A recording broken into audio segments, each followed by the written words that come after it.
Welcome to the FCCT. We're a bit thin on the ground, so it would be nice if people sitting at the bar came down and clustered around warmly as we approach Christmas. It looks just better optically on the YouTube, which is recorded, as you know. So I'll just run through a few items. On Friday, top of the bill. My phone was recording me. They're very treacherous, these iPhones. Anyway, on Friday, we have the annual Christmas dinner here in the clubhouse, which is very popular.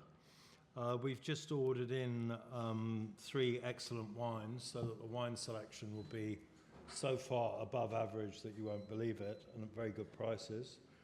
It's a full-on Christmas dinner with turkey, glazed ham, epic mashed potatoes and all the rest of it. And that runs from 7 p.m, so it's 1,500 for members. There are seats still available, I understand. 1,900 for non-members and 750 for children of 12 and under.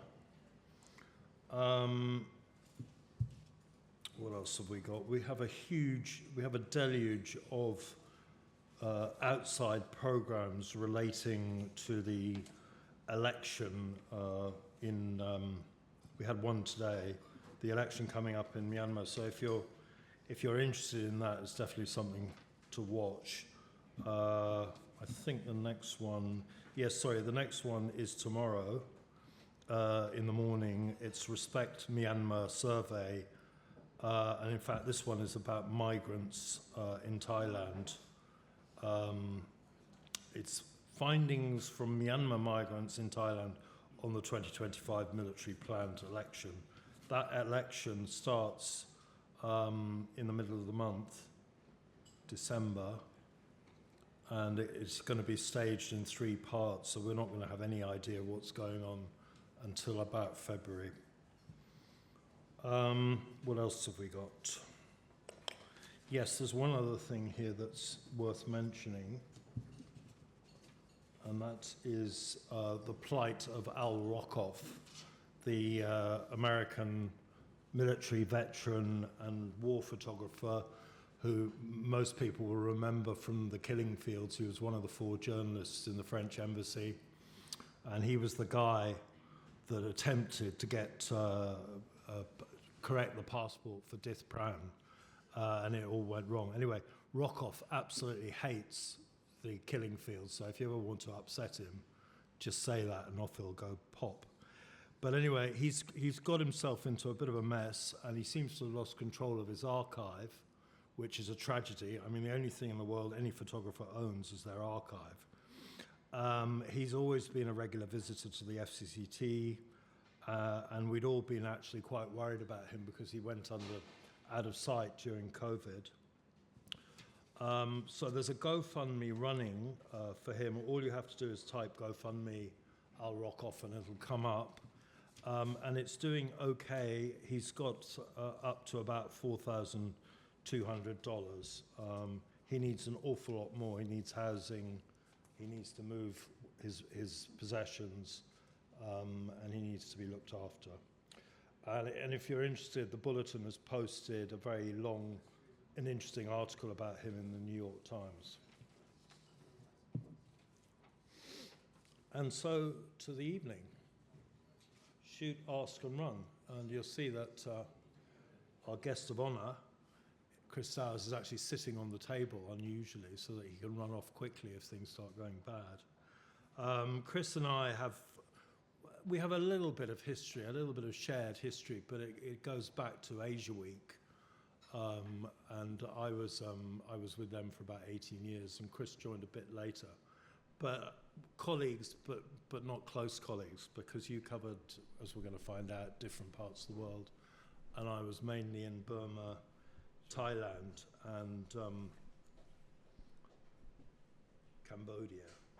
So anyway, he left England in 87, fresh-faced, out of high school, with a one-way ticket to Karachi, which sounds like really bad news. Title for a book, actually. And he never went home. This is a very, very old story. Lots of us can tell this one. And he was, for 10 years before the handover, he was based in Hong Kong, and that was with Asia Week as your primary string? Yes, Yeah. more regular weekly shoots for them. Anyway, he joined the prestigious Panos photo agency in '92, and he's been to over 70 countries so far, and his work has appeared in Time, Newsweek, Economist, Forbes, Business Week, National Geographic, Traveller, the New York Times, same old places. We all Yeah. Nothing. and he's also done numerous guidebooks. So anyway, we're going to have a verbal memoir of a career, a roving photographer in Asia, based on his book, which you'll be able to buy at the end. I'll give you more details on that later. Chris, welcome. Thanks. Well, thanks to Dominic and to me at the FCCT for fitting me in before Christmas. And firstly, I have to say this is not a photo book. It's a book with some photos in it. And the photos inspired the writing and the memories. And I actually have to say a little bit of housekeeping. If people want to buy the book, they're at the front desk. And then you bring them back to me afterwards and I will sign them. And if you do sign them, you get a limited edition bookmark, which advertises the first book in the series. This is the most valuable thing here. This is the second book in the series, but it's a standalone book. If you get the first book in the series, it joins on quite seamlessly, and I'll explain both of them in this presentation.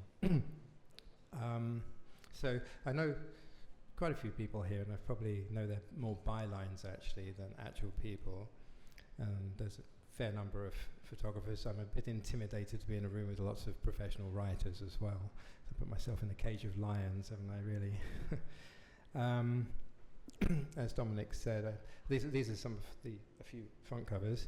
You'll notice they're actually getting quite old. This is because there aren't many print magazines around in which to display your photographs now. Mostly I see them on a digital device. So I don't know, I like the whole smell of print and paper and ink, and seeing my photo on a newsstand with people actually buying it. It gave some urgency I felt to what I was doing at the time. Just to prove I once had hair, this was one of the earlier press cards I could find. It's good you've got to keep everything. You've got to hoard as a photographer. You look after your slides and your press cards and passports and diaries and what have you, and they all come useful in the end. That's just because there's a kind of Asia Week family thing. It's a family gathering for Christmas. More recently, during the COVID lockdowns, I was stuck in Taiwan for about 3 years, which is where I'm still based. And I managed to do some documentaries. That was for AXN channel across Asia, about it's sort of like the Taiwanese version of the Appalachian Trail that they're trying to develop. It's a beautiful countryside, no tourists there whatsoever. It's a really great hiking country. It's not quite finished yet, so you can get lost very easily. That's just when it was on. And I did another one about the frontline islands, like Matsu Island, from where you can see China just across the strait. That's kind of relevant. So that's me in a nutshell. Well, since then, of course, I've been writing as well. You try everything, and photos lead you to some strange places. For this, if you will indulge me, I was thinking to just start with a bit of perspective. And that perspective is going back to the first photograph that was ever taken. This is Louis Daguerre's first shot out of his window. He probably turned his heavy camera and shot what was outside the window, which happened to be the Boulevard du Temple, the Temple Street of Paris, in 1838. So certainly it's the first photograph with a person in it, and those with eagle eyes might be able to find the first person to be photographed. And of course they didn't know they were being photographed, because until that day there was no such thing as photography. With photography becomes deception. This is a 7-minute exposure, so anything moving becomes invisible, so the crowded streets become very, very empty. Has anyone spotted the person in the photo yet? Sam, you've kind of hesitated. Southwest, exactly, this guy. He was standing still long enough to have his boots shined that he actually materialized and became the first person to be photographed. But to tie in with today and technology, that was 1838. By 1839, across the world, in America, this new magic of painting with light had really taken taken the world by storm. Only 1 year later, and Robert Cornelius had the great idea of turning the camera around on himself and taking the world's first selfie. And if you look, that's a format we stick to this day, pretty much. I guess photography was a little bit like AI today at that stage, just a brand raw new frontier. If we start, I'm going to ask, there's a little quiz here, but let's say photography started in 1840, and until Magnum photos became big in the Second World War, 1940, it's 100 years. Can anyone hazard a guess as to how many photographs were taken? And somebody has done that calculation, roughly. I mean, we can't, everyone had pictures of their sweethearts and their lockets and things. I mean, photography was a pretty big thing, even back in the Victorian days. Any guesses? How many photos were taken in the first 100 years of photography? It's quite a big number. No? A bit more than that. 50,000. Okay, I'll put you out of your misery. 5 billion photos, actually painstakingly on paper with dangerous chemicals. And that's how it stayed. But until today, we have now two technological innovations: digital technology and mobile phones. Nowadays, those same 5 billion photos are taken every single day. So, if I can get the clicking sound, 1 second is 57,000 photographs. 4 seconds is all the photos I've taken in my career. How? And answers on a postcard, please, because I want to know, how can a photographer survive in this saturated market where obviously the more photos there are, the value of each photo comes down for average shots, unless you're very, very specialized in niche photography, or if you do portraits, food and weddings. I've found there are only 3 surviving areas of photography to make money in, right? So luckily, when I set off traveling, I didn't know any of this. I set off traveling still back in the analog age. That's how old I am. So 87, maybe at that time, 1 month, 5 billion pictures were being taken. I had no idea. I was blissfully unaware of the competition. I just wanted to travel. I had a camera. I had 2 rolls of color slide film at this stage. Before then, I was using print, negative, and black and white photographs for about a year. And they would be accepted in newspapers and basically newspapers and cheap magazines. But I wasn't a professional photographer at this stage. But I swapped 4 rolls of black and white in a hostel in Australia for 2 rolls of color slide film. And this photo actually has a lot of significance. And it shows you how you actually have to look after your photographs. They serve you well in later life. That was the first shot I ever took on color slide film. And then a bunch of French adventurers were buying this boat, and they needed 1 extra guy to help them sail from the far east of Indonesia to Singapore, 2,000 miles away. We had no navigational equipment, no life equipment, no engine, no radio, hardly any food. The compass is hidden behind the tiller, and it was a great adventure. And of course, we made it there. And the 2 rolls of slide film turned out quite well. I approached a magazine, and they thought so too. They said, go and write 2,000 words to go with it. And they had an adventure issue coming up for a couple of months hence. So my first ever photograph, the first click of color slide film, became my first double-page spread on a 9-page story. And as the editor gave me the envelope with cash inside it, I thought, this is what I want to do. And I've carried on doing it. I'm still doing it today, although you don't get cash so often, unfortunately. That picture, luckily, is not one of the slides that have been deteriorated by humidity over the years. I scanned it in, and I was able to use it for the cover of my first book, which is the sister book, the first book in the series. But this is a standalone book. You don't have to have read this one, but they do dovetail quite nicely.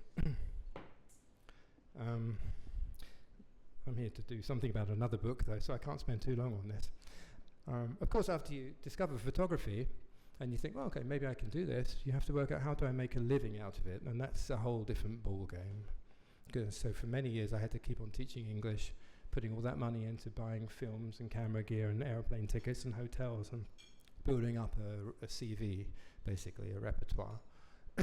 And eventually that led to bigger and better assignments. But I've never been, like many people here, I've never actually chased news. And I've never been paid to chase news. But if I'm in a country when something happens, then I think it's our responsibility to cover it. And I've been lucky on several occasions.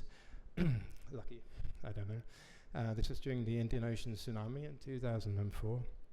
And actually, I went in to see a film in Delhi. And when I went into the cinema, it said, 600 casualties in tidal, rising tide in Madras. When I came out of the film, it was The Incredibles. It was 6,000 people dead in tsunami. So I got on the next plane down to Madras. I took the train down to Nagapattinam, which was the epicenter of that, where the tsunami hit India. And the train stopped at midnight in the middle of nowhere, and people got off and started wandering around. So I thought, I'll follow them. What's gone wrong? And there was a fishing boat lying across the railway line. We couldn't go any further. There was sand on the ground. And then you can imagine what you saw the next day when the sun came up. And I was there before the NGOs came in, still shooting on film. Digital was around, of course, by that time, but I was a very slow adopter of that technology. So it's past that one. Then the aid agencies came in about a week later, and they brought a digital camera and said, here, use this so we can get them out. But before then, for the other photographs, my agency just, I gave the raw films to people to take back to London, and my agent met them at the airport and got the films processed and into the newspapers on a Monday. So they did they kept the Photoshop open to process the slide films, actually. That would not happen today. It wasn't that long ago, it was 20 years ago. 2005 was a good day for news, but not a good day for people who are suffering, caught up in news. This was the Kashmir earthquake, Azad Kashmir, in Pakistan in 2005. I was going in with an aid organization from Taiwan who were delivering tents and biscuits and things, so I could sneak in and get my photographs. So that one I did actually go to. I wasn't there, but I got there pretty quickly. The whole town of the epicenter at Balakot was completely demolished. The only building still standing was the one with the mobile phone tower on it, which had just been built. And so ironically there, you could get your pictures out, but you didn't have anywhere to sleep. And there's a strange kind of, I often get asked, well, aren't you a bit of a monster taking pictures of people in distress? And don't you have any sympathy? Don't you feel guilty taking pictures of people? Okay, Dominic and I were talking about this earlier.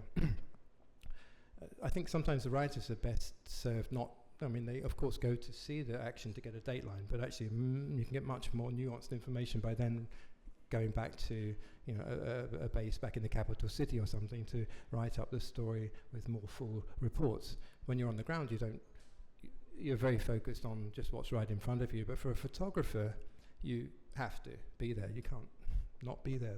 It's what's in front of your lens. And there's a strange accepting relationship between victim and photographer in situations like this, I feel.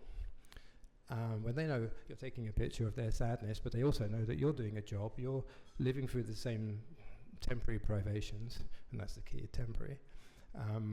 And what you're doing will actually, in the end, help their situation get better. So I don't feel too guilty photographing in these situations. I'll tell you later what I feel guilty about.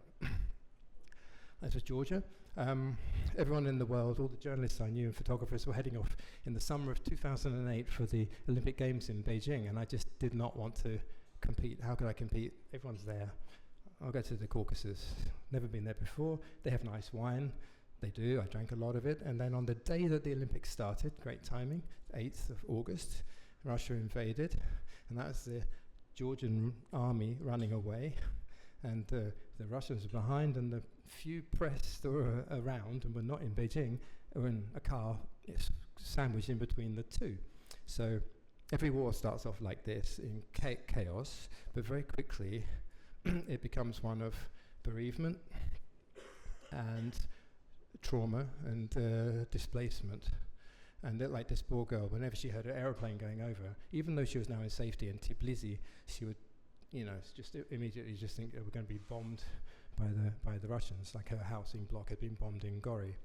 And so Sorry, I have to remind myself where I am here. Oh, yeah. So where I feel guilty, to get back to that point, is that we can always leave, and we always do leave at the end. But these poor people are left with lifetimes of trauma and what have you. But I don't feel guilty when they're actually shooting. In fact, I think we're part of the process to show to people that normality is returning, that we care about them enough, and the world's attention is focused on them. So that's an important job that we have, I think. So that gets me in a roundabout way to the book. And okay, my publisher doesn't have much money, so he said, have you got any pictures I can use cheaply for the cover? So that picture comes from 2008, but actually the events in the book are more from my formative years as a photographer, so in the 90s. And at that time, it was me on the right-hand side, and I set off from England with a one-way ticket to Karachi. Of course, what was going on then? I had no idea that Pakistan was a Muslim country. I didn't know what a Muslim was. I soon found out.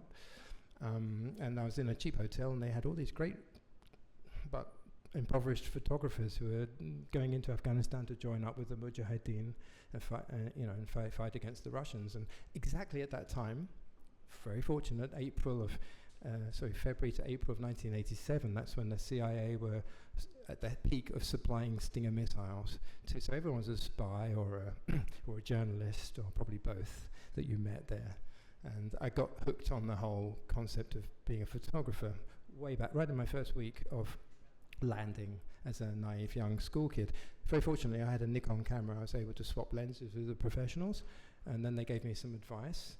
And their advice from this guy on the left was this whole, where I get the title from, Shoot, Ask and Run. It's basically, you see an image, don't disturb that moment, shoot it first instinctively, don't even think about the person you're shooting, get the image. Then maybe, if you want a different take on it, or if they've spotted you, go in and ask permission. And if they really dislike you being there, then basically get ready to run. So it's just a convenient title, but it's advice I've kept close to my heart all these years. It's served me well. So these stories and photos are from the book itself. This is, when you find yourself aged 20 or something in a vibrant city like Hong Kong with a camera and a mission, you absorb that city. So for me, it's like New York is to somebody else, or London or Paris to Cartier-Bresson, although I'm not at that level, but I still know what corner to be on, what time of day to get the good crowds, to see the light reflected from this building. It's just like a moving picture you make up in your mind of a clockwork city. This, of course, when I took this picture, very much like the first photograph ever taken in the world, I didn't see that lady was not moving, because there were so many people walking around her. It's only when you slow it down to like a second exposure, which this was, that the image appears on film. But of course I didn't know that, because at that time you had to take the film to the shop and get it developed. Maybe 2 weeks later, then you see, 3 frames are usable. And isn't it nice that she was wearing an orange dress, which really crops out? That was used as a double-page spread in a German magazine, actually. Also, before I joined Asia Week, I was actually getting involved in events in Hong Kong. This was the very first pro-democracy rally after Tiananmen Square. I'm not in Taiwan or Beijing. I'm allowed to talk about it here, fortunately. And I'd actually photographed this kid. I was introduced to him by a pro-democracy group. He was a student who'd escaped from Wuhan and come into Hong Kong through some sewerage ditches at Lo Wu border. And I had taped an interview with him. I'd taken his picture on the march, and then I forgot about him. He was trying to get to Taiwan to get exiled there. I went off to China for a month. I came back, and there was a news report. Xiao Guangming, this chap, has made it to America in a container ship. He'd actually smuggled himself in a container on a ship to America. He'd given up on Taiwan. They were taking too long. And I realized, maybe I've got a scoop here. I've got an interview with him. I've got a photograph of him. It's in the headlines. And the South China Morning Post thought the same. And that was the front cover. The interesting thing about this, possibly, and Sam here, who wants to get into photography, pay heed.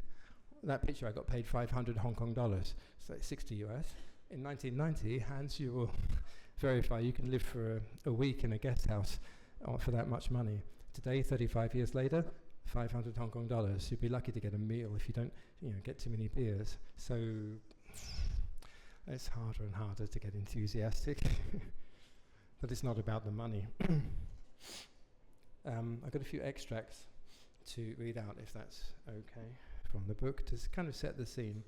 And it's advice to the young photographer, really. There we go. I couldn't find many images in negative form from this actual trip. This was photographed from a black and white print. More on that later. Anyway, so this was in May Day in 1990 in the Philippines, in Manila. And I've had to use a few pseudonyms in my book. And one photographer I know very well, one of my mentors actually, he wanted to be a pseudonym, so I've called him Carl here, as he wanted to be called Carl. Maybe you guys will recognize this, who I'm referring to when you read the book. So there you are, Carl, dressed and ready for action in his photographer's uniform, accosted me. No time for coffee. I told you something would be happening today. Go get your camera and come with me.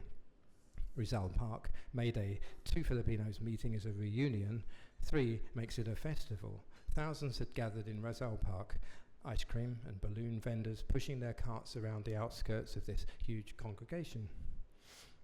On the fringes, gathering in mobs no more than a petrol bomb's throw from the heavily guarded US Embassy, gangs of younger, more militant activists squatted, holding banners demanding US bases out. Okay, 1990, remember? See, those are the guys to watch, Carl advised, and he introduced me to Edwin Toye, one of the most prolific of Asia Week's photographers.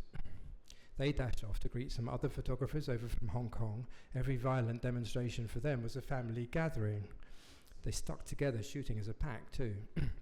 Since I couldn't compete with Carl and the others, who would be wiring their shots from their news agency offices by midnight for tomorrow's papers or couriering their films to the magazines in Hong Kong, I mingled with notebook and pencil and asked questions. I had no particular deadline to meet and was careful not to take sides. I did the same with the police, too. They were from the Western District Division and were leaning casually on their riot shields. By 4:30 p.m., just as the temperature became bearable and the light was getting soft, the masses began to trickle away. Typical. I realized the mission of news photography was to capture the moment, but I wanted to go one step further and immortalize that moment in interesting light. As a freelancer and to satisfy my own personal sense of aesthetics, it was imperative to strive for that golden marriage between art and action. And this picture is actually from a different riot, one which I did not follow the advice, and from this article, and I got hit on the head by a brick in Nepal a couple of years later. But it's basically gives you an idea of what a riot in Philippines or Nepal or parts of Asia will look like, or did back in the late 90s. So, and then things started to boil. Riot police edged in from Rojas Boulevard and the US Embassy. The militant crowd, far from packing up their banners and going home, started pulling sticks and bricks out of their backpacks and setting fire to rough cardboard effigies of Uncle Sam and President Cory Aquino. There was a lot of pushing and shoving going on. I noticed Carl working with 2 camera bodies, a 24mm lens on one, 85 on the other. Up this close, though, only the wide-angle lens was really useful, and he swapped lenses fluently when the first camera body ran out of film, like a soldier exchanging magazines when out of ammo. Note to self, I really have to get a second camera body. The local police had quietly been reinforced by hundreds of elite balaclava-wearing special forces. Clad in black riot gear with bulletproof vests and gas masks, they wielded 4-foot-long batons, were loaded with CS gas canisters, packed .45 automatics, and were backed up by rows of water cannon trucks, and they looked like they wanted to crack heads. Suddenly, a Molotov cocktail was thrown. I craned my neck to trace its fiery arc. It was a thing of beauty, sufficient to momentarily hush the angry crowds. The bottle smashed, sending flames licking up the front row of police shields. The police response was instant and conclusive. A return salvo of tear gas canisters fired back over my head in retaliation. It was all happening so fast. I was in a great position, the police on one side, gangs of agitators with scarves covering their faces on the other.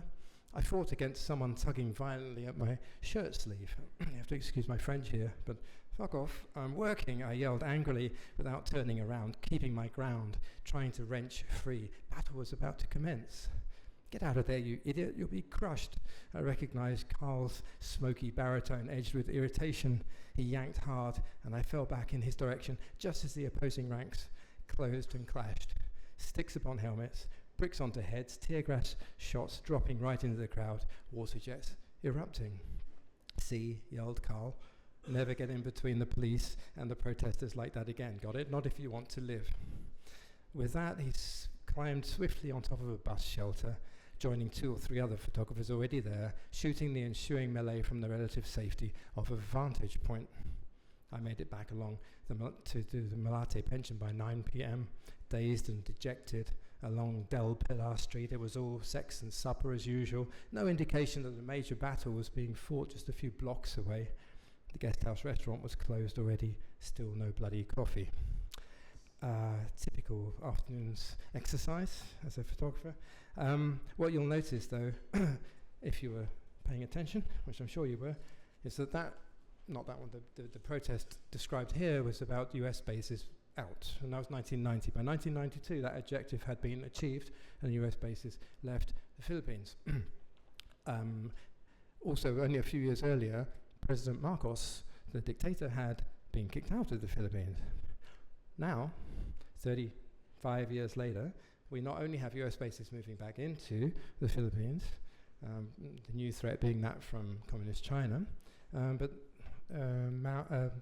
Marcos's son, Bongbong, is the president again. So history and news is very, very cyclical.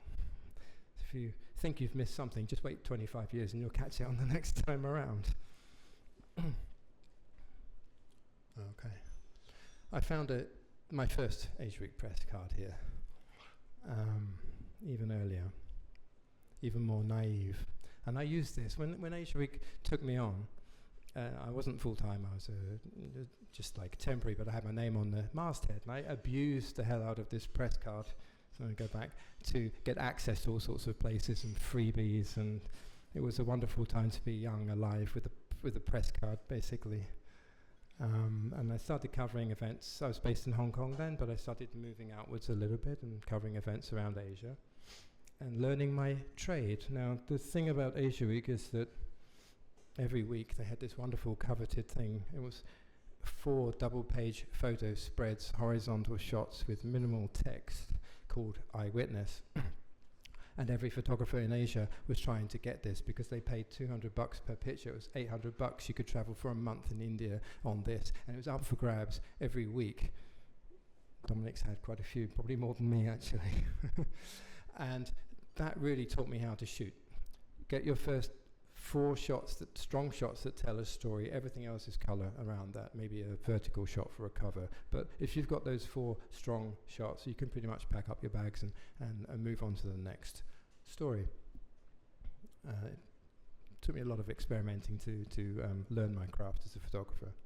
I'm a slow learner. This was back in Hong Kong. It was when the Kowloon walled city was being evicted. The people were being kicked out. And I'd been going into this famed den of iniquity for many, many years, and trying to find at the center of it, there was rumored to be a yamen, like a Qing dynasty administrator's building. It's a bit like a temple, and apparently the whole of Kowloon walled city was built up around this yamen. I'd never found it. I was up on the roof. I needed some subjects, so the police obliged, but when they heard my camera clicking, they turned around and escorted me politely down 16 floors to almost 16 floors to the ground, but it was dark and there was no electricity in there. I was able to evade them, and in the action of evading them, I stumbled across the yamen. So you've got 1, 2, 3 floors. You've got 13 floors above. You're like in the bottom of a well, and all that rubbish from years has been thrown out of windows and it's gathering on the grill above. And apparently they saved that temple and it's still there in a park now. But I haven't been back to check it out. I should do that. I wanted to have something to do with Thailand, but in this book there's not a lot to do with Thailand. So I thought, well, okay, let's get close. That's Kelantan, just down the road. This was my first cover on Asia Week. The colour reproduction is terrible. It's quite an interesting story. I was assigned by Asia Week to photograph the mentally bizarre Chief Minister of Kelantan State, Nik Aziz, who was reportedly turning the northeastern state, one that borders Thailand, into his own private caliphate. Kelantan was already the most conservative state in Malaysia. Now, in addition to the signs outside of offices and government buildings advising women to cover up in approved Islamic fashion, men and women were routinely being divided into separate queues in cinemas and supermarkets. Excuse me. Asia Week was doing a piece on the place, and Peter Comparelli, I don't know if you guys remember Peter, he was the bureau chief in Malaysia at the time, had helped set up an interview at the government complex in Kota Darul Naim through Nik Aziz's vaguely sinister PR manager, Hushan. What do you think of the Hudud laws, Hushan asked, vetting me before letting me in to photograph his boss? It was a rhetorical question. They are quite fair, he went on. For example, if a car owner is stupid enough to leave his keys in the ignition, we would be more lenient when sentencing the thief tempted into stealing that vehicle. Laying his elegant, bony left hand across a copy of the Quran, he continued, the maximum penalty is there as a deterrent. It would seldom be used. Besides, we don't just chop off the hand willy-nilly. He prodded expertly at his prone wrist joint with the long fingers of his right hand like a surgeon preparing to operate. We know the best place, so it's not so painful. I was ushered into Nick's office. The room had no windows, eliminating any disturbing influence from the real world outside. The great man himself, almost lost in a huge polished hardwood chair, was gracious if not particularly welcoming, as befitting the spiritual leader of PAS, the Pan-Malaysian Islamic Party. He resembled a biblical prophet, his grey goatee bobbing beneath a loosely wound white cotton turban. And he sounded quite calm and rational as he propounded the most radical ideas concerning crime and punishment. After the shoot, Hushan, perhaps sensing a convert, offered me his personal Quran as a gift. I had to decline, though. The volume was too bulky to fit into my bag. Next stop was the ruling UMNO party headquarters, where I started to track down the organization's charismatic finance minister, and this is one for the oldest, Anwar Ibrahim. It seemed he was staging a rally up the road at Tumpat. I catched a lift with a high-ranking UMNO official in his chauffeur-driven Range Rover. Oh yes, he said, Anwar is quite a card. This same official later introduced me fleetingly to Anwar as the man from Asia Week, which pleased me no end. The finance minister used his address to slam the very same Hudud laws I'd just been hearing such glowing reports about down the road. And then, to great applause from the rustic crowd who had gathered expecting entertainment, lambasted the Sultan of Kelantan's avoidance of import duty on his Lamborghini. Anwar oozed populist charisma, and the crowd lapped it up. The editors at Asia Week tipped him to become a future Prime Minister of Malaysia, and of course, 30 years later, in November 2022, they were eventually proved correct. Again, another example of history sort of being a bit cyclical and having lumps in the middle. Okay. I was away from home for 5.5 years by this point, and I was getting a little bit homesick, but I couldn't go home until I knew I had enough money and enough of a career that I wouldn't get stuck back in England, you know. So by this stage, I felt I could actually confidently go back to England and get back to Hong Kong and restart my career. But I decided to go by land because it's boring to fly. This is Shenzhen in 1992. It has changed a little bit since then. This is Tiananmen Square. I'll leave time for the photographs. And I took the Trans-Siberian train, the Great Railway Bazaar, they were calling it at that time, where the Mongolians were buying cheap stuff in Beijing, selling it out the windows to Siberians along the way at a markup. And the Siberians were all wearing these identical Adidas tracksuits, but they were all Chinese made. Whole of Russia. Incredible. I ended up in Moscow. And then I managed, through a friend of Hans here, actually, who'd been on this same trip about half a year or a year earlier, And all you need actually is one connection in a town, and you can start making stories. It's very important to have that connection, though. Otherwise, you can waste a lot of time. So I decided to head from Moscow to Moldova, mainly because the ticket was $3. It took 36 hours. Moldova was, this is a Russian peacekeeper trying to keep peace between Transnistria, which is a Russian-looking slither of land that split off in 1991 from Moldova proper. Transnistria looks east to Russia, Moldova looks west to Romania and the EU. Still to this day, certain hot spots in the world seem doomed to always repeat war and warlike activity. Moldova is one of them. But I knew I'd just missed that story, although I got some interesting shots out of it. I had to keep on carrying on the direction home. And I had very little money left, so I popped on the train to Moldova. And I was passing a French colonial-style building in Brajov. It's like the second or third city of Romania. And I had an epiphany. There was grey shutters around a window, and I looked through the window, and in the middle of this otherwise empty room was one of these beds with the stirrups in it on its own, and a shaft of light was coming down, lighting it up. You can imagine the music in the movie when that scene is replayed. And I knew I couldn't leave, I couldn't carry on going until I'd actually photographed what was going on inside that building. I had kind of an idea, because at that time, 92, Ceausescu had been kicked out of power.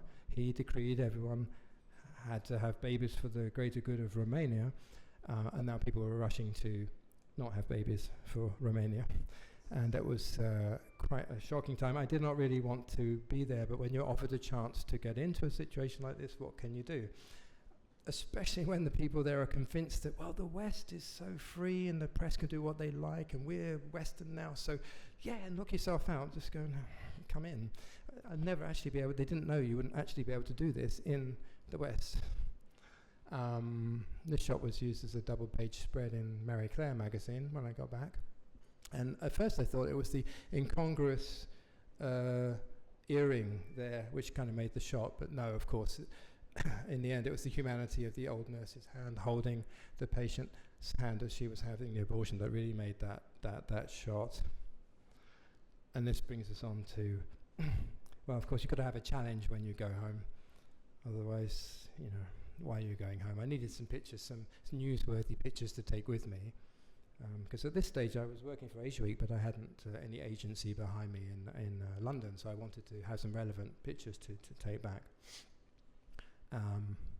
And I, of course, went through Serbia. You come to Serbia first. These were the bad guys in that story, but actually I met some very nice Serbs, I met some very nice Bosnians and Croats too.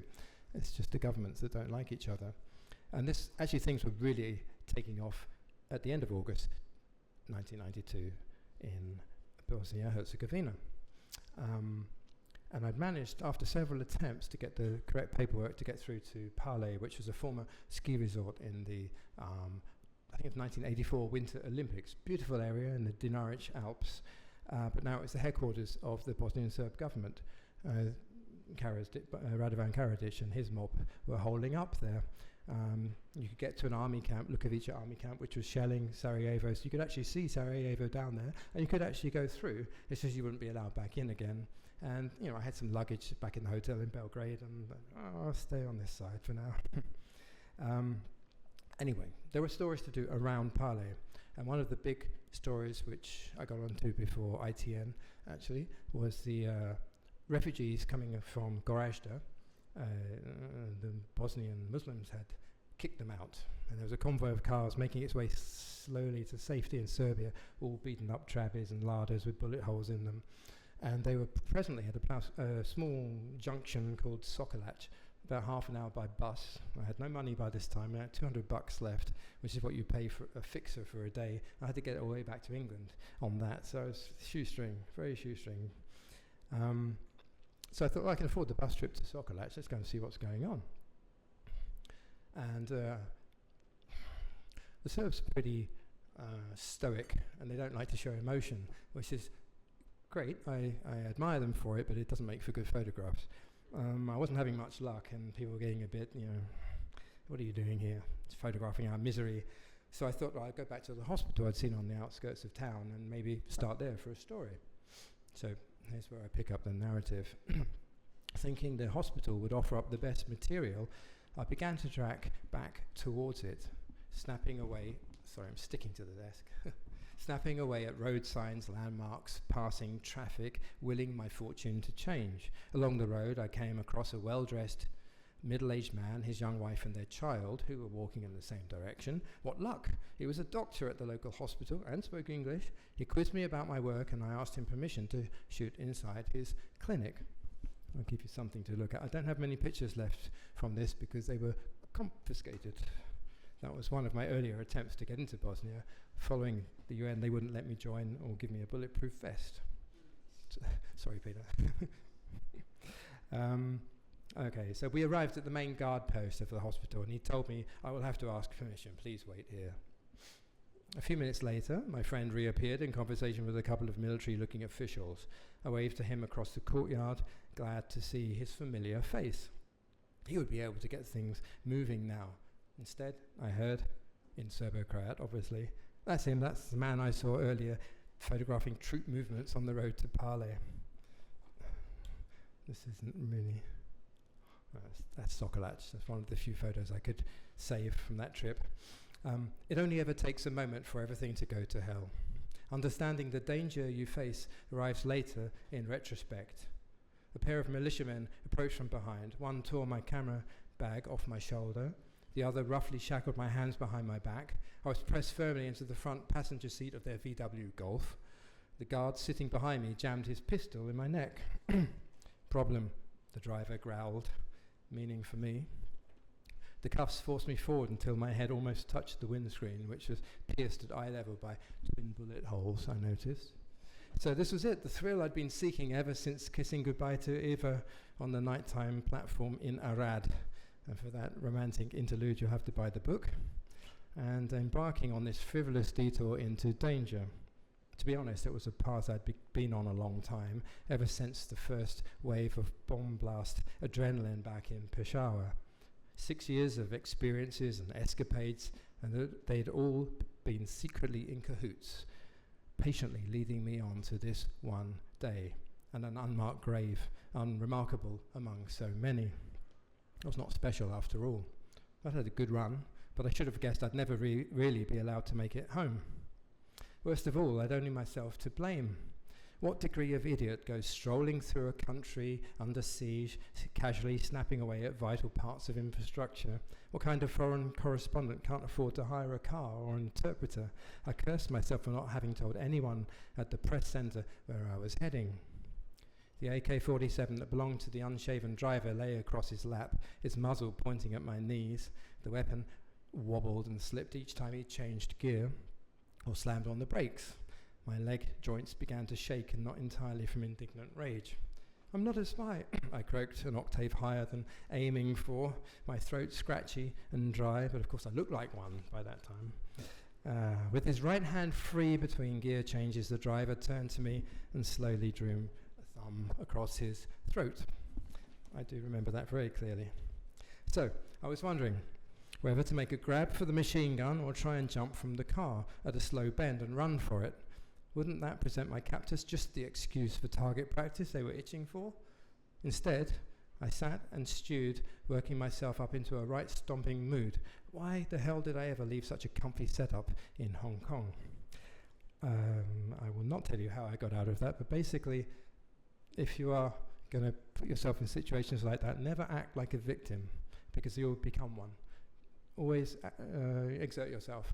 And then people start to question, oh, maybe this guy does know someone, maybe he's got a reason to be here, and you'll give yourself a few precious moments. And of course, I'm here, so I got out of that one too. Very lucky. That's the end of this presentation, but there's a Q&A session now, and then I think I forgot to say, if anyone wants books, you have to go to that end and then bring them down here, and I'll sign them for you. So maybe Dominic can help me out here.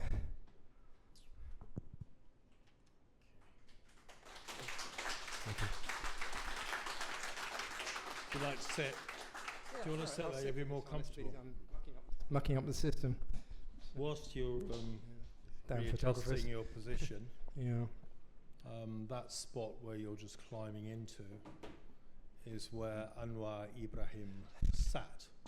So we closed the circle, Yeah, finally. you've caught up with him. But he sat there about 4 months before he was elected premier. Right. Finally. So Finally. that's very recent. And he's an interesting character because he's always been very open to the media. Yeah. And yeah. he, I think he concluded that he wasn't going to get much attention in Kuala Lumpur, so he came up to Bangkok, basically because there's a bigger grouping of foreign correspondents here who are definitely very interested in him. Bangkok is still the hub for the region. Anyway, the irresistible question is, you're sitting there with a guy in the AK-47 wobbling on his knees, and you've got a pistol to the back of your head, and it goes round a corner and you don't jump out. I don't jump out, no. So how did you survive? I'm giving the game away here. Yeah, I well, buy I the know, book. I mean, Oh, okay. curious. Well, to cut the long story short, I was dragged off to a police cell and dumped there with the handcuffs were eventually taken off because I was locked inside and couldn't go anywhere. And I started writing a report, actually, to send off to the South China Morning Post. I couldn't think of anything else to do. They hadn't taken my notepad from me, but the films were confiscated. The camera was given back to me later. Fortunately, the guy, the black market dealer at the press center who had arranged my accommodation, like $10 a night to stay in a former ski resort that was overrun by Serbian refugees, and given me a Kalashnikov bayonet to protect myself in case of danger, really made me worry more about my danger than had I not been given the Kalashnikov bayonet. He knew, I guess he was wanting his rent money, and he knew I'd gone off somewhere and they must have talked, and so a representative of the Serb news agency was sent off and dispatched in his car, and I was being very, very angry and belligerent. The crazy guy in the fishing vest, the camera jacket that I always wear, but I think that the representation from the official Serb news agency was enough to get through. Oh, we just got this weird Englishman here, pay no attention to him, and the situation was diffused, but I had several hours really, was one of the more extreme experiences of not knowing what was going on. The stupid ones that I put myself into. Many other times, accidentally, things happen. Gas canisters being fired off and they go right past your face, and you think, well, I was lucky I didn't, go a couple of inches to the left. But you don't think about that at the time. That's just chance. It's life. It's luck or lack of it. But putting yourself in a stupid situation like that, I really should have realised I would do now. I probably wouldn't go and do that today. Actually, it's not worth it. A photograph's not worth, losing your liberty and your life and your health over, actually. But you can have some fun trying. Yeah, I mean, you came in the analog age, Sure. completely different. Have you adapted to the digital world? Have you been able to carry on? Painstakingly. Painfully, I dragged, kicking and screaming. Here's the thing.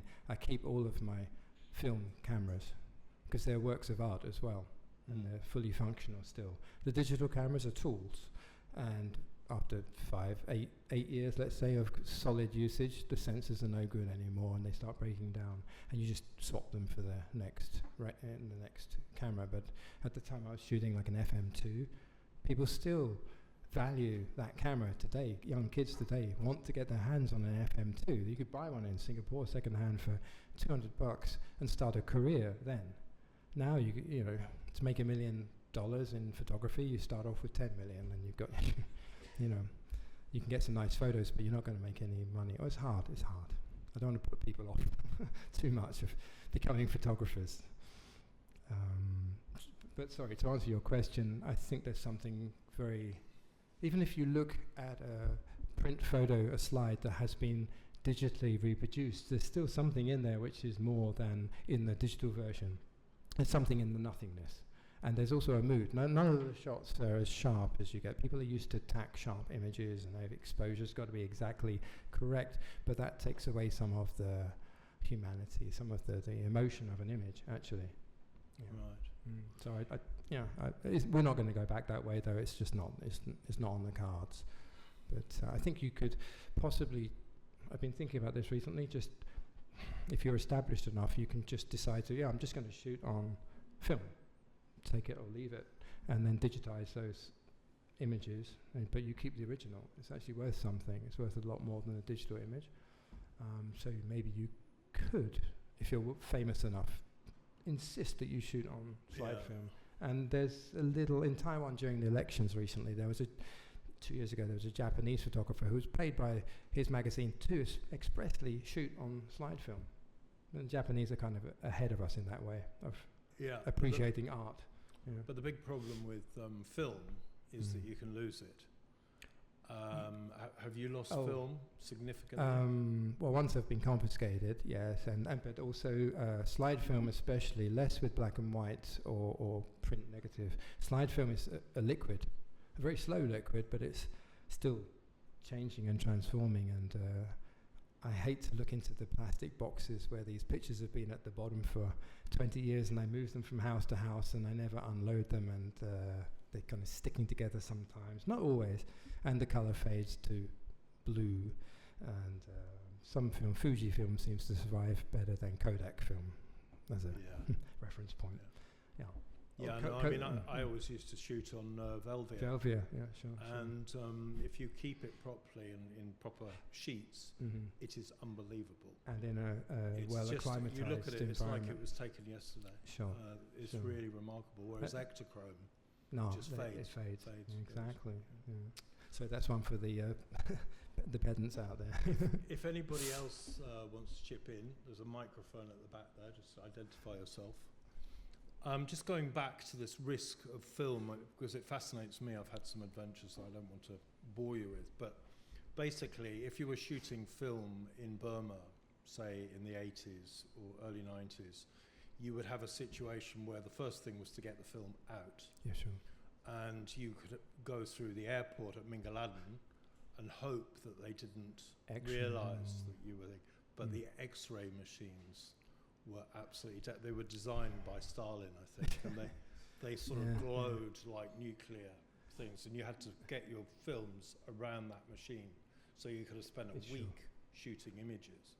Then you would get it back to, say, Bangkok, which is what I would do. And you find there are lines through them. We had good labs. It was all E6. The labs were good.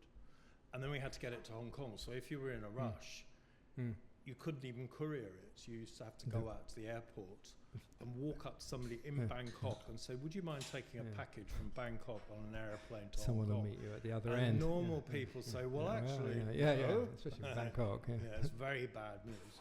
Then it would go into the system. It would be photo edited on the desk, and then it would be printed the next week, and then it would go through the system. So basically, the process from taking a picture to actually being remunerated would be getting on for 2 months. Sure. And that's normal. You lived with that. Whereas today, digital, you go into a press conference, and these guys are all moving around. They're behaving quite differently to the old photographers who used to be on safari and taking pictures and never doing anything but look through the viewfinder. Whereas the modern photographers, you'll see them constantly looking at the back of their sending camera. the pictures Did I get before the you've shot? Did I get the shot? Before you've left and the when building. they got the shot, they leave. Yeah. There's a very big difference. Yeah, they send it and from what they on can the do, spot. I'll just finish this because it's it just tells you how everything's so different. Changed. Yeah, of course. But they would then leave. Yeah. They would shoot their digital image off on their cell phones to the photo desk, so it's instant. Yeah. All those days wandering around disappeared. And if they're paparazzi, they would have money in their account 15 minutes later. They'd be paid on the spot. So it's different worlds. So theoretically, you could do the whole job in 1 hour and have the money. With your phone. Yeah. So have you still got a job? Why am I here? I still shoot regularly. It's mostly, as I mentioned, portraits for business magazines, food, for lifestyle magazines, and I don't do weddings.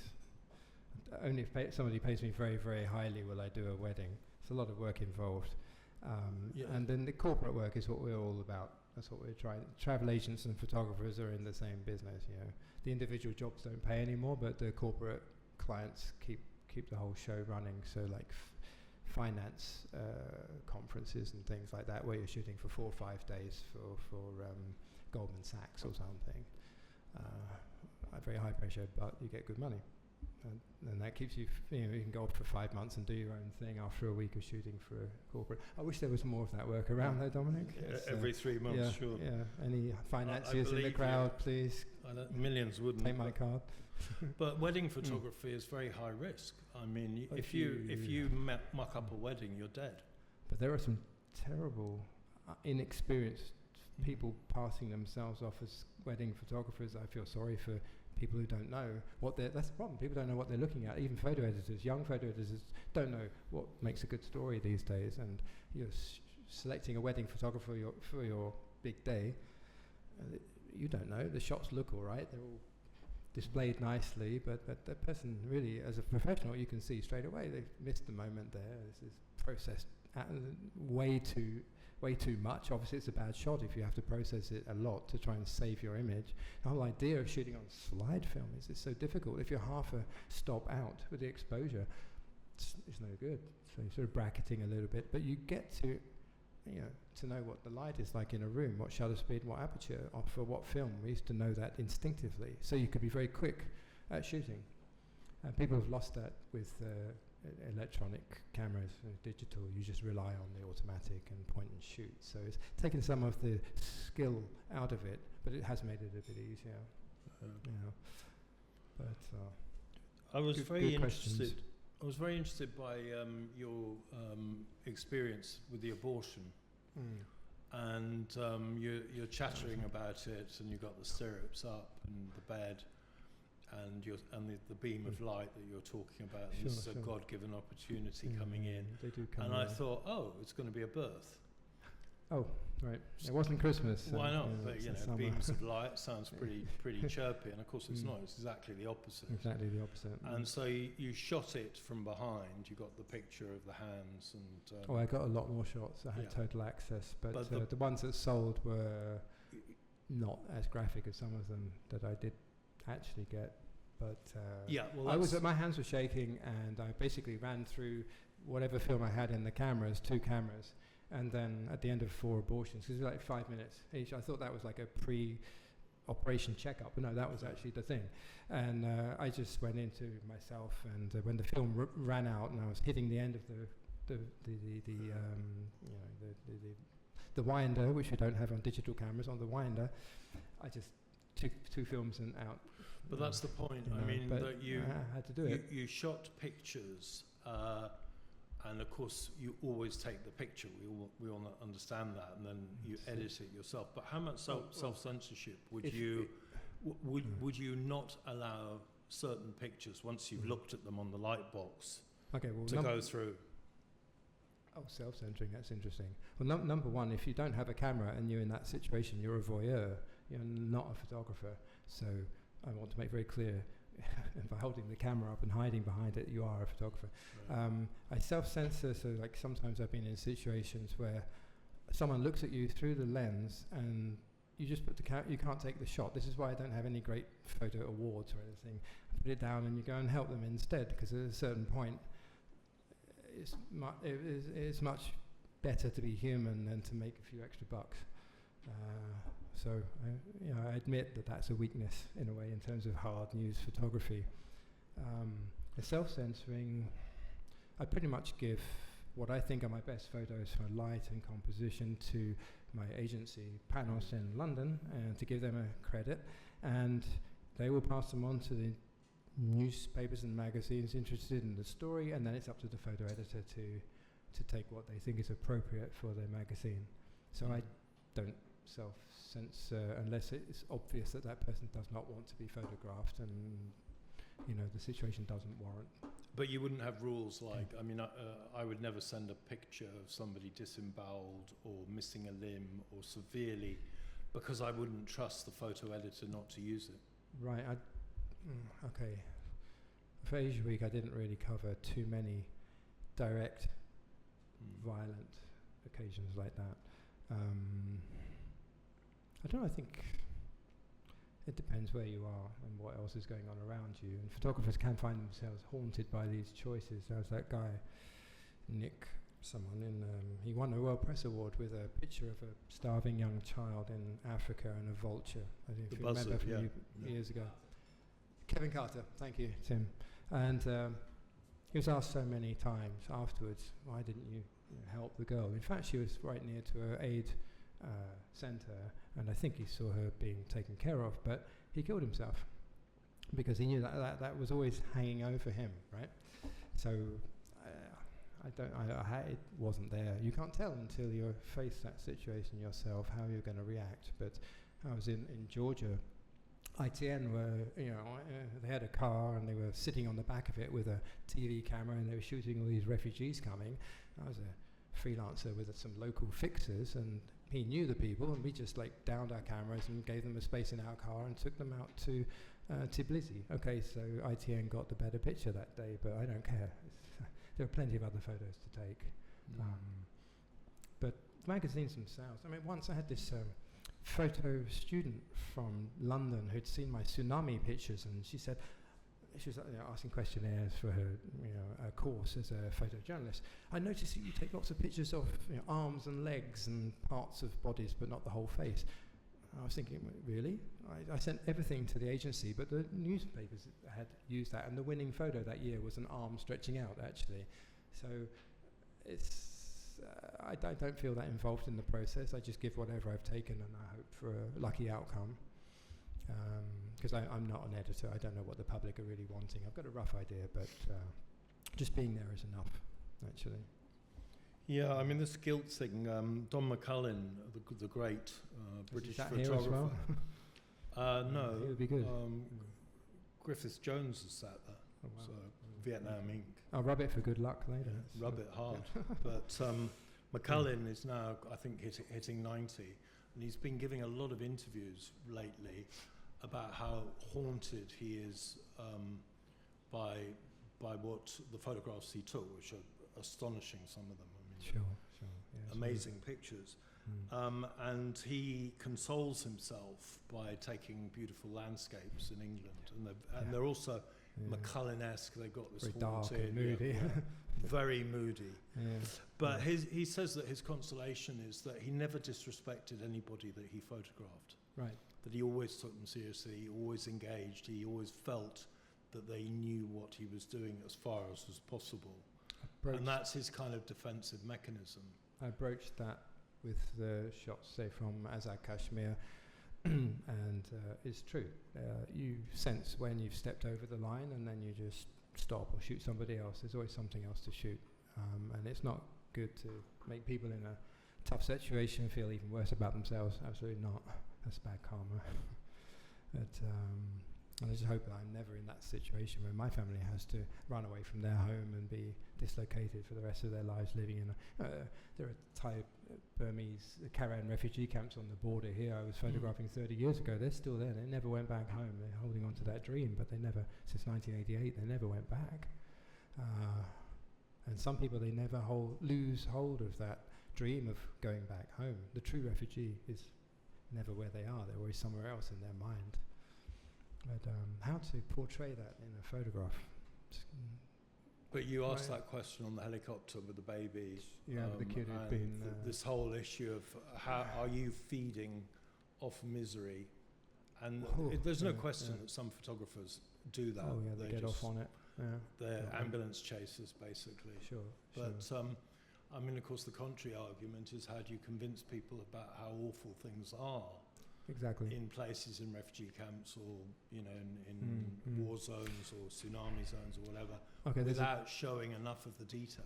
There's a difference in the publications I've worked for. Mostly, I've never really been a press photographer working for a newspaper, so I don't have to get that dramatic image that goes out that night. I've always worked for weeklies or monthlies, and Asia Week was a weekly magazine. If things happened on Sunday, Monday, Tuesday, Wednesday, it was great because you could easily get the pictures in time for the Thursday, or if they pushed it Friday deadline. And anything that happened on a Friday or a Saturday often get pushed to the next week's issue, and then it wasn't the story anymore. And so you hope things would happen in the early part of the week just so you could get your shots to them on time. going back to those old days when you had to steal courier stuff by FedEx. Yeah. I was interested by. Is anybody waiting to ask a question? I don't want to hog it. But can you pop up to the microphone, and then we can hear you? Just identify yourself. Make it good. Cheers. Oh, Hi. right down there. Hi. Thanks for that. I am Lisa. I'm a visiting journalist. I'm a correspondent back in Delhi, so other part of Asia. Also a writer, not a photographer. But I was wondering, you were talking about the refugee villages that you photographed 20, 30 years ago. Have there been places that you've wanted to go back to, that you were wondering, oh, if actually maybe the story is 10 years later, or maybe the story is what's become of these people that have gone through a horrible thing? Because as a writer, I think sometimes that's an easier thing to do, because you can sit down with these people and chat to them. Yeah. I've always sort of written as well. In fact, these books are based on diaries that I kept, which is actually a very helpful tip, because it's amazing what you would have forgotten otherwise. But thanks for that complicated question. I'm sure attempt to answer. The refugee camps. I've gone back occasionally to some places, but like places where I started traveling was Peshawar, and I was teaching Afghan refugees English at that time before I was a photographer. That's one place I wouldn't want to go back to again, because I have this mythical sort of imagination. It's got a strange place in my head, and I don't want to destroy it by finding out the reality on the ground now. The Karahan refugee camps, I've been back several times, but that gets very depressing. And other refugee situations, like in Gaza now, I was there, and in South Lebanon back in just after the time of this book, like about 93. It's one of my first stories I was shooting down there. Those refugees came from camps where they'd been blown up and were left homeless, and now they've just been joined by another generation and another generation, and eventually that's what life becomes. Everyone's just, I don't know. And again, I met amazing people in these situations. Some wonderful, kind people who give you the shirt off their back and invite you in for amazing meals, and I photographs with them. And everything comes down to that human experience. And the camera doesn't isolate you from it. It's a passport to all of this, to this adventure. It's like I said, it's the excuse to be there. You're not a voyeur. If you've got the camera, you've got a job to do. People recognize it, and they react differently towards you. Georgia, I would like to go back there. I've ended up, after the hot war, I was ending up, because no journalists could come in, the airport had been bombed, the railway had been bombed, the road border wasn't letting people in. There was only about 5 journalists in the country, everybody else was in Beijing. So for quite a long time I had a good story on my hands, so I ended up doing stuff for Save the Children, actually. And I think those people have probably gone back to their villages. So in some cases, there's a lot of money came in from the EU after that war, and that's probably okay.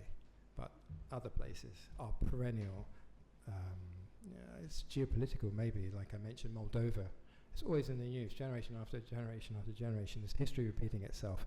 You sort out one problem, another problem comes along, and a new generation of refugees are made. But I don't know. I wouldn't say I'm a junkie for that kind of thing at all, actually. I hope that doesn't come across like that during this talk. But you find very interesting people in these situations, and that is what attracts me to that, and not to some tourist site. You're competing with people with mobile phones and TikTok and Instagram. Why bother? Honestly, I just don't want to be shooting stock photos of Bangkok palaces that I was shooting 30 years ago and actually being able to sell them then, because nobody had them.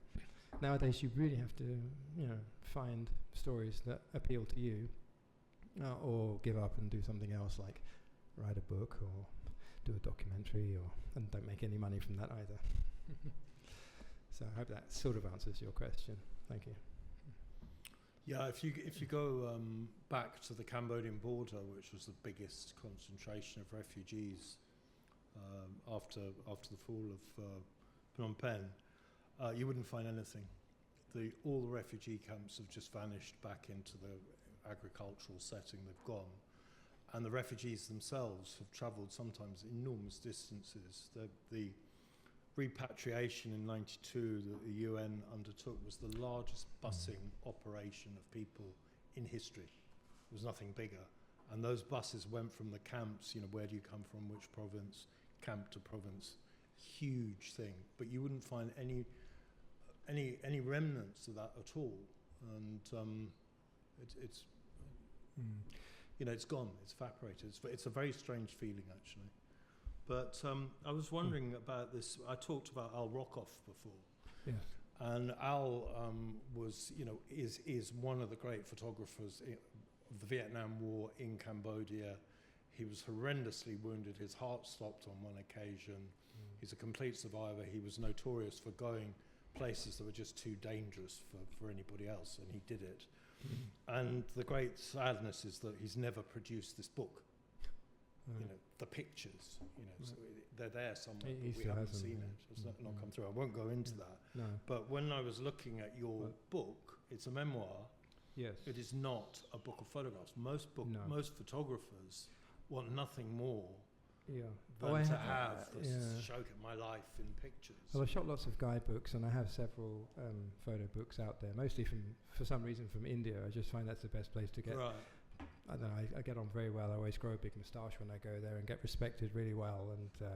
And the certain countries are turban great. as well? No, there are limits. There are limits, indeed. It mucks up with your flash. So I've done photo books. And I thought, well, actually, I think I mentioned I was trying to preserve my slides a couple of years back, and I had them scanned in. And then on the strength of some of those and the stories that they brought back to me, that's why I decided to start writing around the photographs, so I could tell the stories. And they're not necessarily my best shots, but to me they mean quite a lot. They bring back those memories. So it's not always your best shot, or the one that made it a Pulitzer Prize or something, that is your personal favourite at all. No. Yep. Please cue. It's delightful.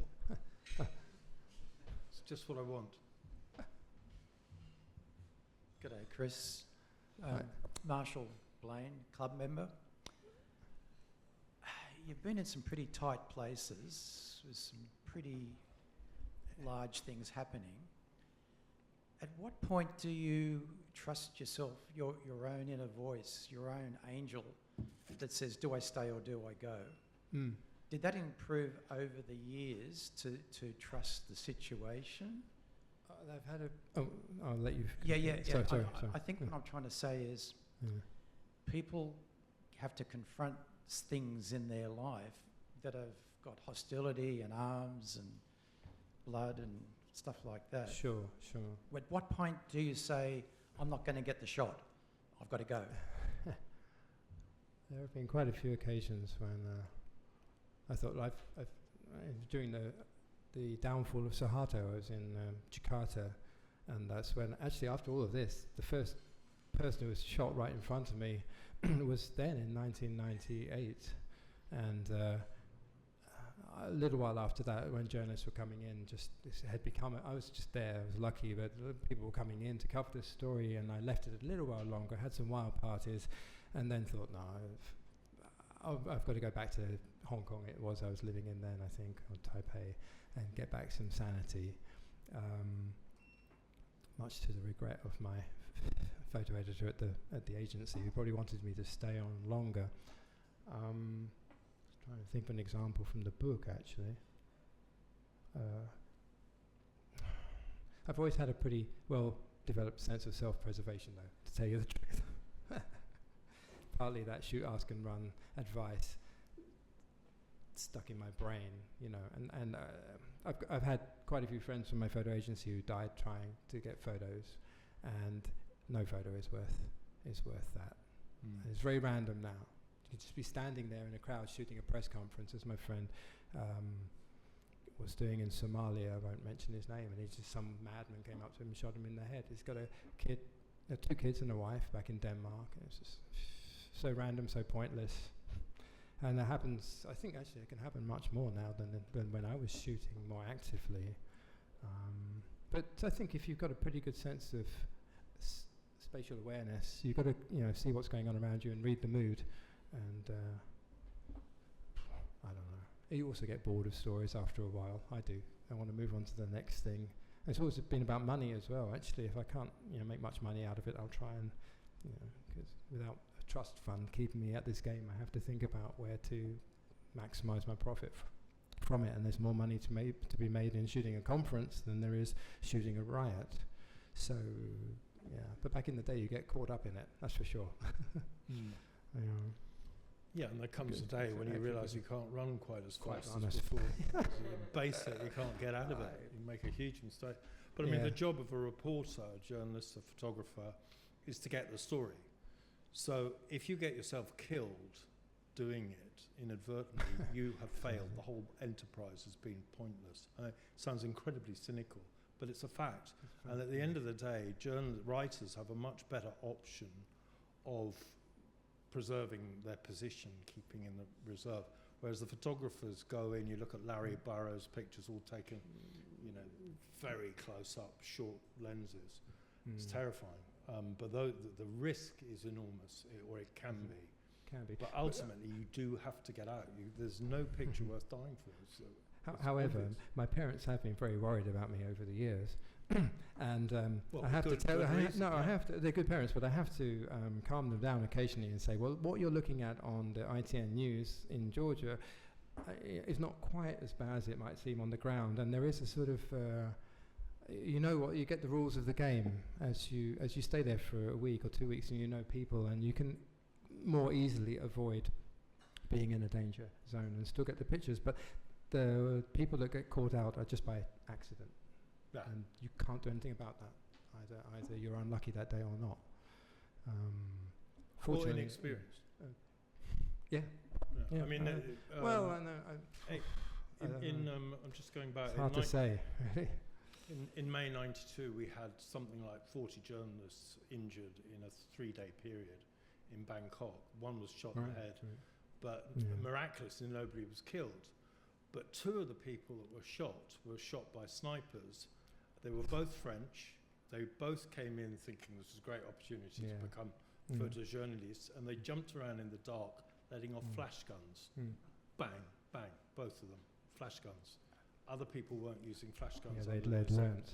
So it was a pure experience. You have to learn from the people who are there. When I was in Ramallah, that's in the second Intifada, and I was on the side of Fatah and these guys, and the Israeli guys were on the other side. And I felt pretty safe because Israelis do a bit of checks and balances, back in those days anyway.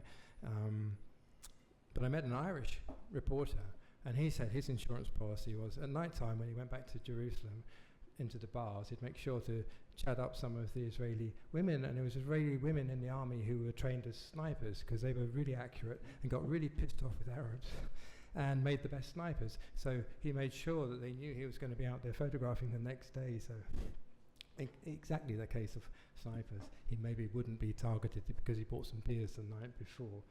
It's an Irish guy. It might be a story, but I tend to believe it. Right, so everybody's gone very... sorry, you were waiting. So Tim you're over. Supposed to queue, then I can see it. Hi, Chris. Hi, Tim.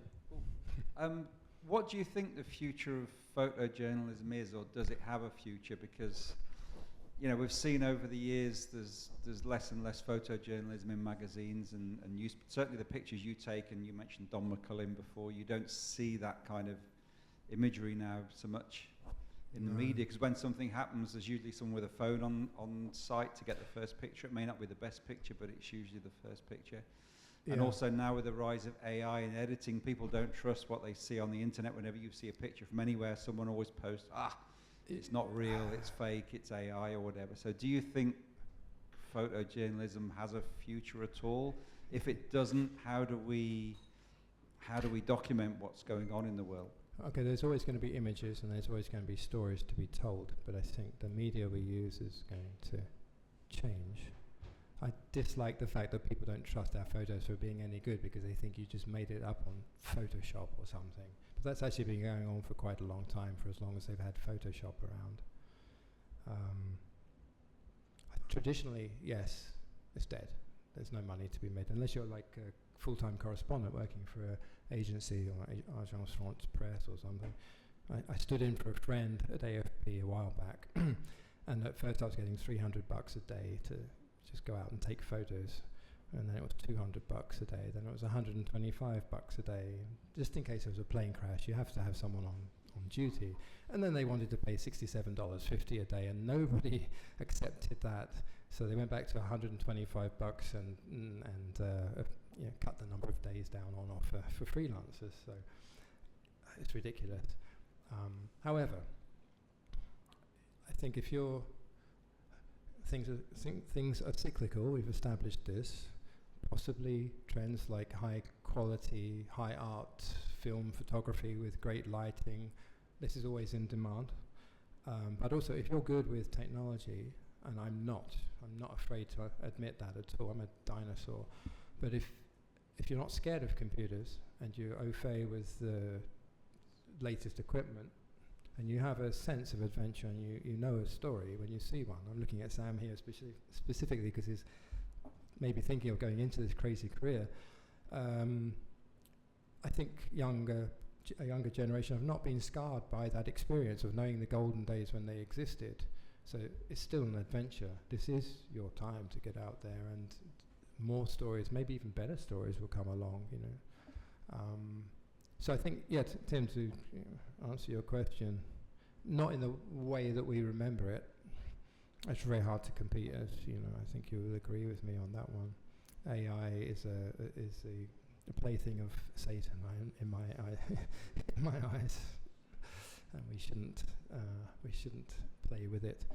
But I hope that answers it a little bit. But I think if you can't kill the storytelling instinct, it's probably. Maybe it's the oldest job in the world to be a storyteller, possibly. It's never going to die. Yeah. But I mean, there's this irony that digitization will preserve your archive. Your films will disintegrate, but you can digitize it theoretically forever. And yet we have people now wandering around the world with smartphones which produce amazingly good images. I mean, that's very annoying. Correctly illuminated. They're often computerized to sort out construction issues that you wouldn't understand. But yet, even with all that stuff and these cheap, everything is photographed. Even Concorde, just, taking off and catching fire. Somebody photographed it. They filmed it. Yeah. Isn't that extraordinary? That's the world. I was going to say, in answer to that question earlier, actually, about is it worth being on the spot? Last time I went to cover an earthquake that I actually made money from, to bring it back to money, was that Kashmir earthquake in 2005. There was one recently in Taiwan. We're often having earthquakes over there. In Hualien, it's just down the road. I could have gone, but already the pictures were taken from a CCTV camera outside of a shop. And that quality was good enough. It's cheap enough. It's basically what it is. Free footage, and you could see the building wobbling and going down. You have to be very lucky to be there to get that in real time. Yeah. So it just wasn't worth it to go and cover an event in my own territory. It was just not even expensive to get to. A couple of hours.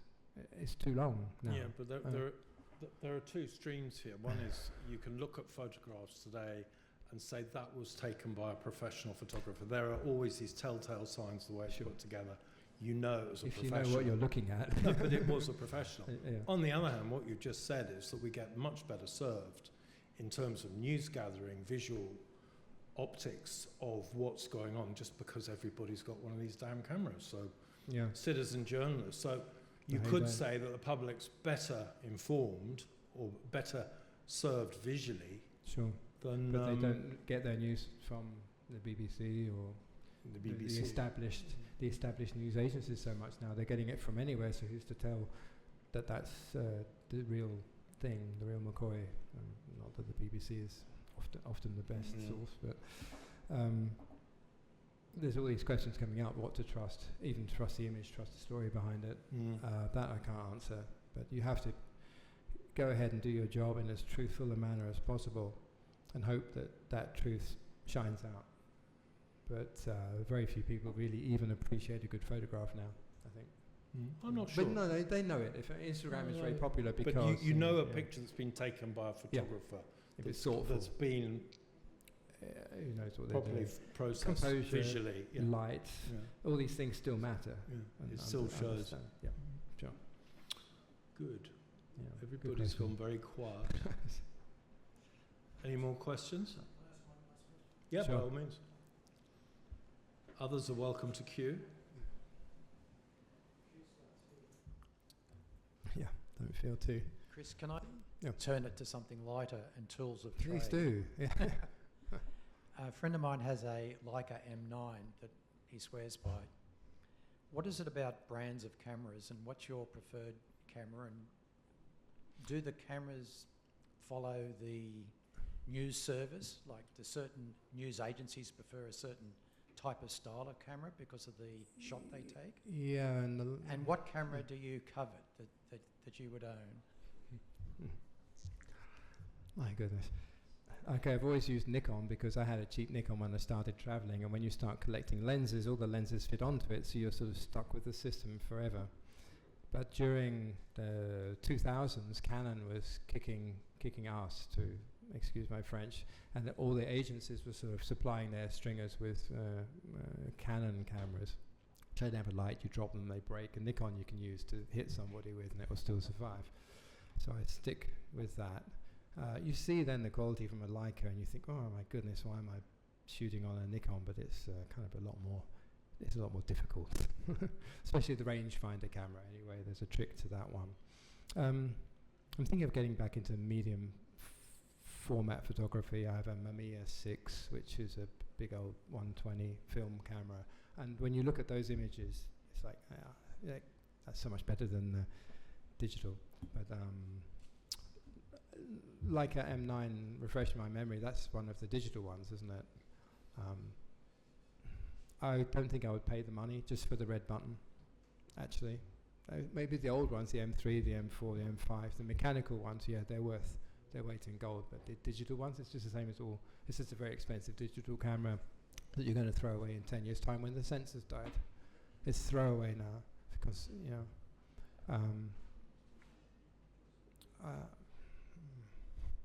maybe I'll go for a Nikon Z9 because I got the Z8, and you know, I could never afford the best one. So yeah. Right, before we go, we have Mr. Ron Gluckman. Who appears in the book. He's got a Ron cameo Gluckman. role. There's a few people in this room actually appear in the book. Ron is deaf. Ron? I'm talking to you. You used to write for Asia Week, didn't you? And didn't you always envy the photographers? He can take a mean picture. It's worth winding him up. Right. So that failed, so then you went to writing. Yeah?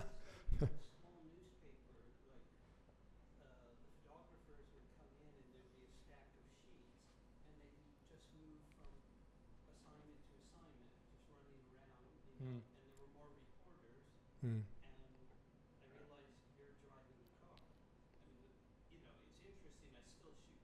You do. Yeah.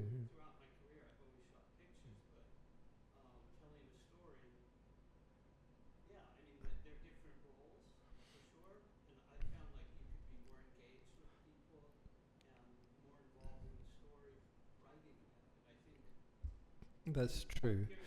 But yeah.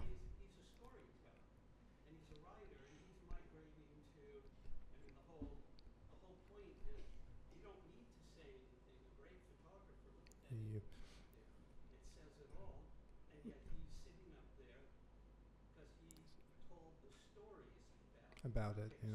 Mm.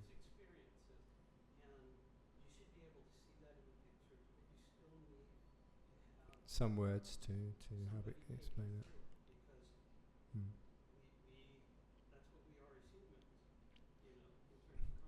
But you also have to have a good brain. And Ron, I met in Mongolia in 1992, and he was searching for the Mongolian Navy.